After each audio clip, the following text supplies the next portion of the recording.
capital A 28, 42, 44C of the Constitution, and we are now and void abolition. I would further order that A,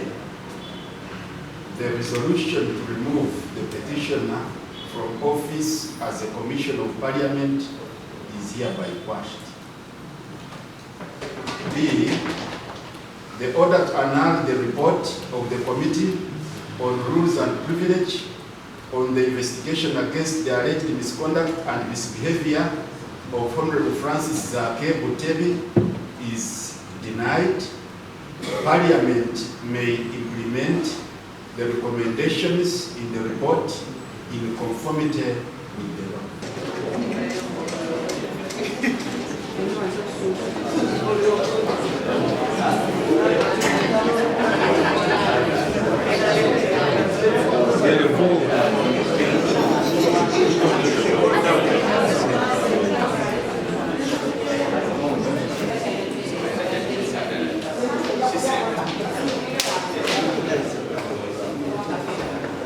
Omubaka Zaake yali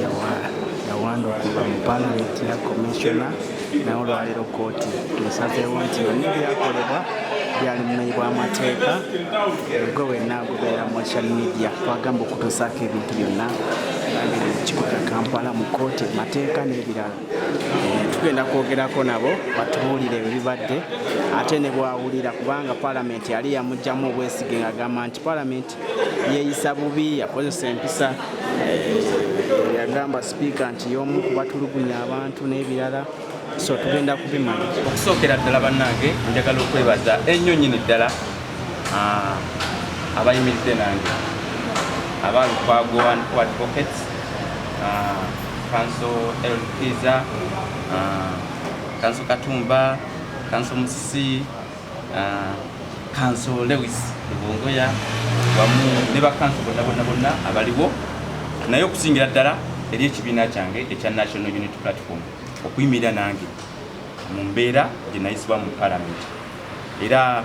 wamu ne bannange bonna benkola nabo okulaba nga bayimiridde nange mu mbeera eyo. Era olwaleero kiraze ekisookera ddala nti bulijjo bye tubadde tubagamba nti eggwanga lino teritambulira ku mateeka,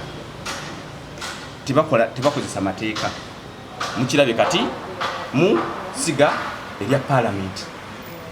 nti palamenti yeke nyini yekola amateeka kyannaku nnyo palamenti okubanga yekola amateeka netegoberera amateeka. Olwaleero omusango ono nze gwe nkirabamu olwaleero nti at least bannayuganda ekyo bakyerabiddeko n'amaaso gaabwe fe kyetufunyemu olwaleero wano kyensonga okubanga nfunyemu era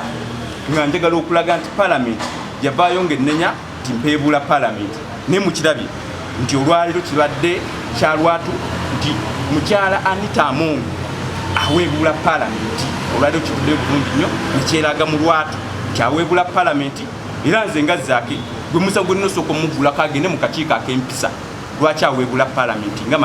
nga madamu sipiika kitegeeza tali supposed kubeera ng'ayitibwa right honorable kubanga kkooti emugambye mukyamu. You cannot be called right honorable when you're wrong, so she's supposed to be called person who's wrongful. Amongo mukyamu era olwaleero kivudde mu butuufu era kirabyeko era agenda kukisasulira ekyo okukola ebintu ebikyamu n'okukozesa abantu n'okukozesa abaka ba palamenti okukola ebintu ebikyamu olwekyo kyeragiddwa mu lwatu. So twajja wano ne Lord Mayor nga balowooza byakusaaga era mwebaza nnyo okulaba nti astandinga nnyo ne ku ebyo byayogera n'ebyabategeeza. Olwaleero naye kivuddeyo bulungi nnyo nti ye general wa rule of law kubanga alwaniridde ssemateeka. Ffenna abaagala enkyukakyuka kye tusinga okulwanirira kye bayita rule of law. Olwaleero kyevuddeyo bulungi nnyo mu lwatu nti rule of law mu ggwanga lyaffe teriimu wadde n'akatono. Tugira ddala ku executive kati legislature kati tulabye nti ne judiciary ebadde checked olwaleero nti yo evuddeyo neraga ekituufu. Nga bujo tujja tubagamba nti bannaffe abali mu ggwanga lino nti balinga essaawa eri enfu ti kati olwaleero nze mbabuulira nti kkooti essaawa yali yafiira olwaleero ndowooza weekeeredde nesobola okukola ekintu ekituufu n'ekyo kitegeeza nti tugenda kusanyuka nnyo nti kkooti byekola byebyo. So basebo ne banyabo njagala okubategeeza nti mpangudde nyenze commissioner era palamenti ekirina okukiteeka mu nkola niwe batasazeewo kiteeka mu nkola egoberere amateeka nga bwe gagamba era nze olwaleero ndi musanyufu nti tusobodde okucekinga rule of law eggwanga lino Uganda. Palamenti erina osasula ssente nga commission erina osasula ssente zonna ze tusaasaanyiza wano era ngenda kukolagana ne balooya bange okulaba nga ssente ezo tusobola okulaba nga tuzibalirira ziveeyo bulungi nnyo azisasule nga bwe zirina okuba nga zikolebwa. Kubanga enkimu okusala ogw'ekibira n'olwekyo abantu bukufu abakkiriza mu nkola etambulira ku mateeka ne constitution ensala entujyaniriza kubanga kizaawo ekitiibwa kya palamenti nti palamenti erekeraawo okweyisa nga bwetera okweyisa ensangi zebadde etandise ne bagamba nti ono tumukooye oba ono sipiika amukooye ne bamukubako akalulu ne bamugoba ne bayisa nga bwe baagala n'ekyo okusazaamu ebyakolebwa palamenti n'engeri gye byakolwamu kirungi nnyo eri abantu bonna abakkiriza mu constitution. Nze sikitegeera ekiri mu ggwanga lyaffe naye kirungi nnyo nti olunaku lwaleero kooti evuddeyo egamba nti Honorable Zaake yagobebwa mu bukyamu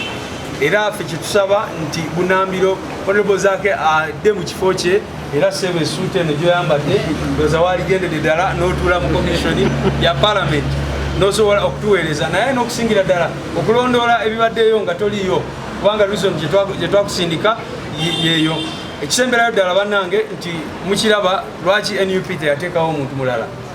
Tubadde under pressure bagamba lwaki temuteekayo mulala batuwandiikira nga baagala tusindikeyo netugamba nedda ffe twateekayo commissioner waffe era tumurecognizinga Honorable Zaake ye commissioner waffe gwe twasindikayo okutuusa mankwetu nokyokka tugyebaza nti kino ekikoze olwaleero era tusaba ensonga eno ebeere ng'etuukirizibwa bulungi nnyo kubanga tumanyi bulungi nnyo nti amazima n'obwenkanya ku nkono ya byonna gakoze. Twagala okwebaza abalooya bonna abakoze omulimu guno omulungi okukulaba nti Honorable Zaake addizibwa mu ntebe ye nga komishona era palamenti tugisaba eyongere okugonderera amateeka kubanga palamenti yekinyusa ekikola amateeka kati ate wabeerawo ebituli mu bye bakola kiba kyenyamiza n'olwekyo twagala okusanyukira ennyo ensala eno ekisinga obulungi kyekoze ku bantu abakkiriza mu nkola etambula ku mateeka nti waliwo engeri palamenti gyebadde etandisa okukola mu ngeri gyinza okuyita mob justice nti baba balina omuntu gwe baagala nga bonna bakunga nga bayisa ripoota eno ekisooka kooti egambye nti akakiiko kaali kagambye nti yeetonde ne batuuka ku fulo ya palamenti ne bakikyusa ne bagamba agobwe era kooti egambye nti ekyo kisooka kyali kimenya amateeka kubanga Honorable Zaake tayabwa mukisa kwewozaako era ne bavumirira n'ekya palamenti okutuula mu nsonga ng'ate agikubiriza byavunaana. Honorable Zaake akyali commission yagira atone jeno okutwawalira asasulire Honorable Zaake kitundu kimu kyakube ssente zasasanyirizza omusango gwe ekyo kikosezaamu kubanga asasanyiza nyingi so zonna ebazikola abantu badde basasula ssente zonna naye nga bweri ensalawo ya kooti ate tukusaba omudoola kikiriza era tujja kuzibanira asasule ate azaawo ssente zasasanyiza omusango gwe singa kisoboka kooti yaligadde aliirire n'okuwulira engeri gyanyigirizibwamu mu mutima ne mu birowoozo n'ekyo kooti ekisazeewo akkirize asasule ssente ezo ne tuli basanyufu nti olwa Honorable Zaake aziddwa kuba komishona.